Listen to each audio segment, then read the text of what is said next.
As President Zelensky returns to Ukraine, we get the latest update from the front line. The Kremlin has strongly criticized President Zelensky's visit to Washington, accusing the U.S. of fighting an indirect war against it.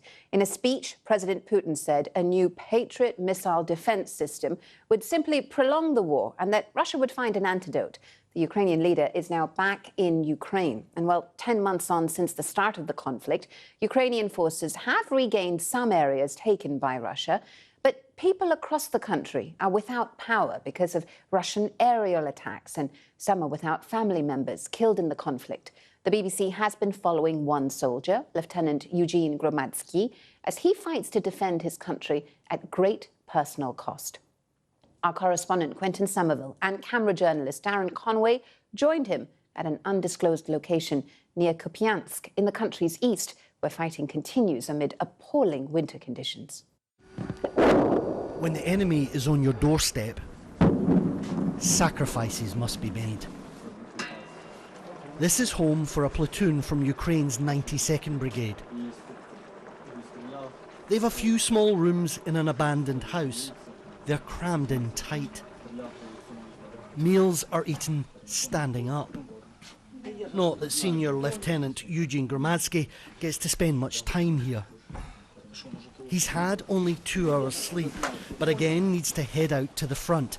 There's a Russian counterattack underway. This war has shaken the world and Ukraine, but the 22-year-old lieutenant hasn't wavered. He's been fighting since the war's very beginning.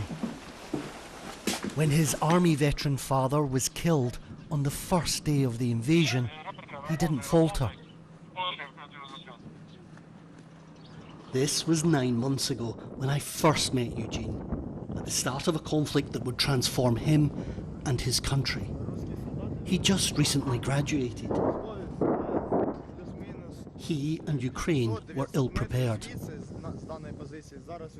Today, Eugene and his country bear the scars of lessons learned. There have been a lot of casualties in this war. You've lost a lot of people. Do you fear death?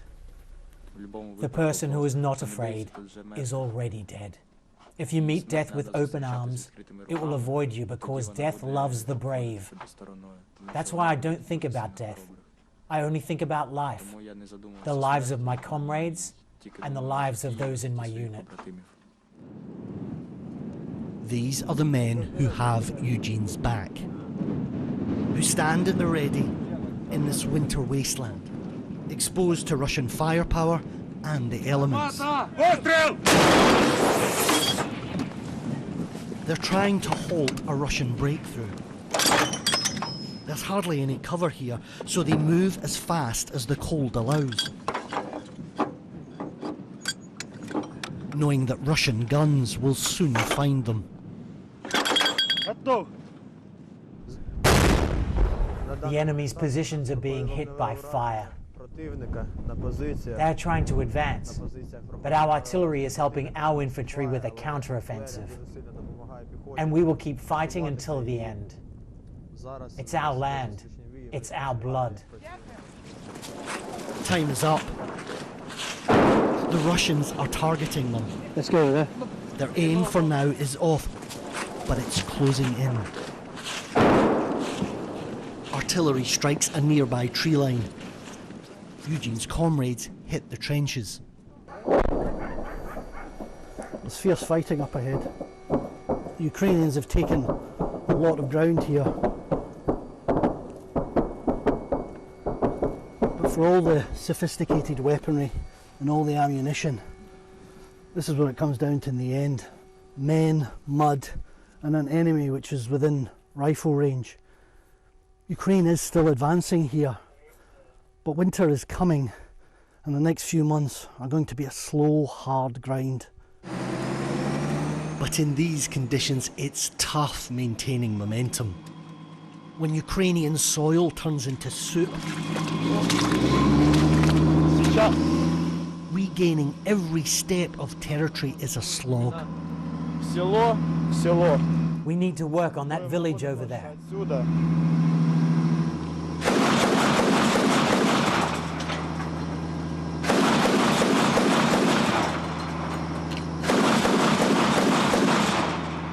It's one of only a couple of dozen villages still in Russian control in Kharkiv region. Every day is a battle for the upper hand. The road they must travel is dangerous, pitted with Russian hits and misses. In the freezing cold, everything is an effort. They've lost men on this route. And the bitterest months still lie ahead here. Movement is spotted.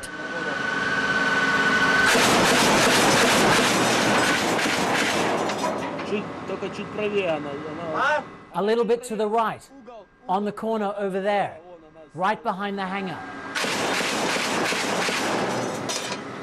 These are the daily battles the men face. Today, some ground is won, but tomorrow it may be lost. And so it repeats as the casualties mount on both sides. To be honest, there were many comrades who died, who I knew personally. They were ideological people who kept moving forward, who never stopped. But it's a war, so there is no time to be sad. Some 13,000 soldiers have already died defending Ukraine. And away from the front, millions more will spend a freezing winter in darkness because of Russian missile attacks. And this Christmas, it will be candles for the fallen that light the homes of Ukrainians.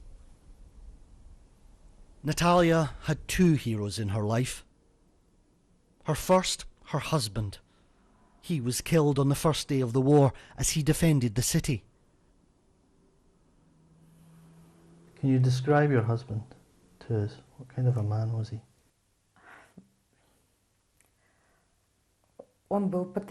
He was a patriot, a real patriot of our country. He was a Ukrainian. And Natalia's trials are far from over. Her other hero is her only child. She's Eugene's mother. The young lieutenant fighting at the front, seen here with Oleg, his father, who died in battle. She has given everything for Ukraine.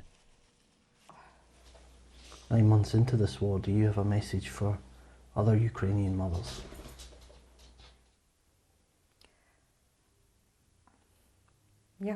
I want to wish them to always believe that everything will be okay with our children and to always wait for them. Mother's love is a big power. We need to believe that everything will be fine. Surely. Quentin Somerville, BBC News, Kharkiv. Sky News has been given rare access to film one of Russia's most elusive enemies. Chechen separatists have been battling President Putin's forces in Ukraine since 2014. They've told us Western countries are not doing enough to bring about a Russian defeat. Our international affairs editor Dominic Waghorn sent this exclusive report from the Chechens base in Bakhmut, where one of the fiercest battles of the war is raging. A jihadi prepares for prayer in a bunker below Bakhmut, a commander with $500,000 Russian bounty on his head. These Chechens are some of Vladimir Putin's oldest enemies and Ukraine's fiercest allies. They're fighting a holy war against the Russians, says their commander Mansour, and showing them no mercy. I have no pity for them at all, because God gave everyone a brain for thinking. If he is not thinking, he shouldn't walk on the earth. He belongs below the ground.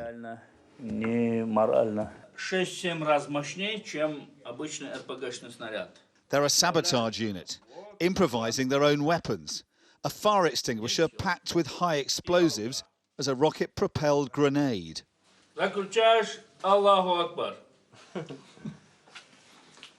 Когда мы уже видим все, уже конец, выдергиваешь эту чеку. And suicide belts, in case they're caught by the Russians. Their base is rigged to blow up if it's overrun by their enemy. They're all wanted men in the eyes of Russia, and their movements shrouded in secrecy. They rarely allow this kind of access. We can't show anything that gives away the location of the Chechens headquarters to the Russians, but we can say we're in Bakhmut, the front line is nearby, and the battle is going on constantly. This is our devil machine, he tells me. They've adapted an old Soviet-era weapon into a rocket launcher his unit uses to drop munitions on Russian infantry in their trenches. And this is it in action.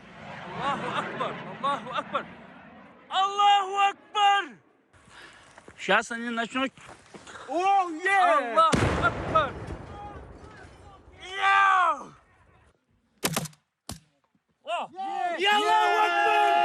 They've been fighting against Russia for a Chechen homeland since the 90s, against Vladimir Putin and the man he installed as puppet leader in Chechnya, Ramzan Kadyrov, a man known for callous brutality and relentless self-promotion.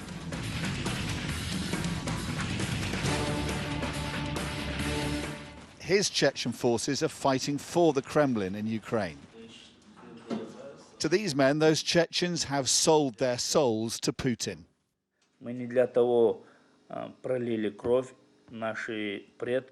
Our ancestors didn't spill their blood just for us now to be bought with a land cruiser. We wouldn't exchange 1% of our religion and culture for all the riches they would offer. The Sheikh Mansour Battalion have been waging war against the Russians in Ukraine since 2014. But are now engaged in one of the most intense battles of this war for control of the town of Bakhmut, where Russians are sending in wave after wave of soldiers against them. They are only good in killing civilians. They are sending forward troops like a cattle for slaughter, leaving the ground covered with the corpses.